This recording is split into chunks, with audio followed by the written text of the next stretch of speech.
Hello friends, నిన్న రాత్రి పాకిస్తాన్ మరియు శ్రీలంక మధ్య కీలకమైన ఆసియా కప్ సూపర్ ఫోర్లో భాగంగా మ్యాచ్ జరిగింది. ఈ మ్యాచ్లో పాకిస్తాన్ శ్రీలంక మీద 5 వికెట్ల తేడాతో గెలిచి అది మరొకసారి భారత్ని ఫైనల్లో ఢీకొట్టబోతుంది.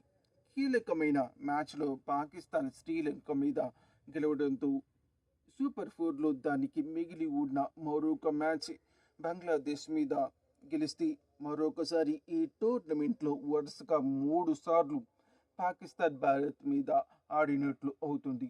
శ్రీలంక ముందుగా మొదట బ్యాటింగ్ చేసి 133 పరుగులు చేసింది 20 ఓవర్లకి.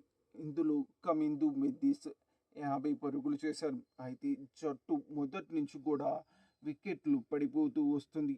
పాకిస్తాన్ బౌలర్స్ శ్రీలంక బ్యాట్స్మెన్స్ని అద్భుతంగా పరుగులు చేయకుండా కట్టడి చేసి రన్ రేటు 6గా మించకుండా మెయింటైన్ చేస్తూ కేవలం 133 పరుగులకి కట్టడి చేశారు. శ్రీలంక 8 వికెట్లు కోల్పోయింది. ఇక బ్యాటింగ్కి దిగిన పాకిస్తాన్కి అంత సులువుగా మ్యాచ్ గెలవడానికి శ్రీలంక బౌలర్స్ అవకాశం ఇవ్వలేదు. మొదటి 10 ఓవర్లో పాకిస్తాన్వి 5 వికెట్లు పడిపోయాయి. కానీ నవాజ్ మరియు ఇంకొకతను చాలా చక్కటి భాగస్వామ్యంతో పాకిస్తాన్కి ఏకపక్షమైన విజయాన్ని అందించారు. ఇంకొక 2 ఓవర్ల మిగిలి ఉండగానే పాకిస్తాన్ శ్రీలంక మీద గెలిచి బంగ్లాదేశ్తో తర్వాత ఆడబోతుంది. ఆ మ్యాచ్లో కనుక బంగ్లాదేశ్ పాకిస్తాన్ని ఓడిస్తే ఫైనల్కి బంగ్లాదేశ్ వస్తుంది. పాకిస్తాన్ బంగ్లాదేశ్ని ఓడిస్తే పాకిస్తాన్ ఫైనల్కి వస్తుంది.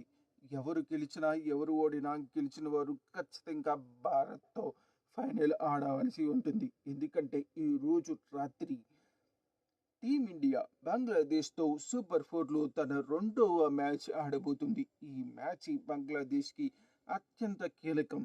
ఒకవేళ కనుక ఈ మ్యాచ్ బంగ్లాదేశ్ గెలిస్తే బంగ్లాదేశ్ దాదాపు ఫైనల్కి వెళ్ళిపోయినట్టే అవుతుంది.